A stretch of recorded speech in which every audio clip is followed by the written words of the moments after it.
नीली पहाड़ियों के दामन में बसा एक छोटा सा गांव चांदपुर, जहां हवाएं आज भी अधूरी कहानियां दोहराती है। कहते हैं यहाँ हर बारिश के साथ कोई जाता है और हर रात के अंधेरे में कोई इंतजार करता है। 25 साल की मेहरीन गांव की सबसे सीधी, मेहनती और सुलझी लड़की, ना किसी से ज्यादा बोलती, ना ही किसी से कोई उम्मीद रखती। उसका जीवन जितना शांत दिखता था, उससे भीतर उतनी ही गहराई थी। एक दिन जब वो बेर के पेड़ के नीचे सूखे पत्ते हटा रही थी, उसके कुछ मिला जो सब बदलने वाला था। एक आदमी जो हर बारिश में लौट आता है, क्योंकि उसका प्यार कभी मरा ही नहीं था। वह शहजादा अयाज था और उसकी मोहब्बत थी नूरजहां। एक आम लड़की, मगर उसके लिए पूरी कायनात। लेकिन मोहब्बत जब सच्ची हो ना, तो रूहें भी जन्म लेती है। उसे पूरा करने के लिए सदियों लगती है। सदियों बाद भी नूरजहां फिर से लौटी थी, मेहरीन के रूप में। और अब किस्मत ने फिर उन्हें मिलाया था। गुनाहों की सजा अब गाँव भुगत रहा था। और जब वो समय आया तो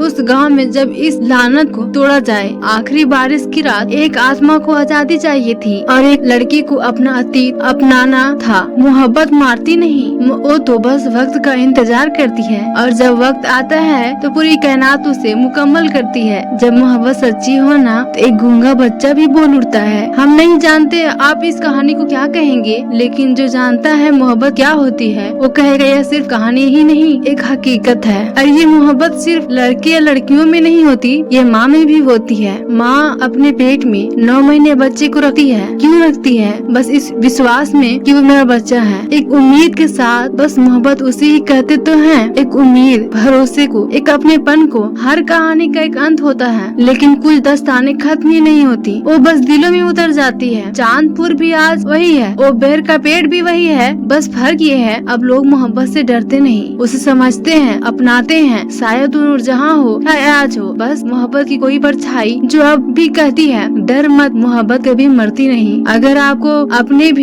आपने भी कभी किसी से बेइंतहा मोहब्बत की है, तो इस कहानी को जरूर महसूस किया होगा। और अगर नहीं की, तो यकीन मानिए आपने एक जिंदा कहानी देखी है जो इंतजार करती है सदियों तक, बस एक नाम के लिए। अगर आपको ये कहानी दिल तक छू गई हो, तो एक बार चुपचाप बारिश में बैठिए, शायद कोई परछाई आपसे भी कुछ कहना चाहती हो।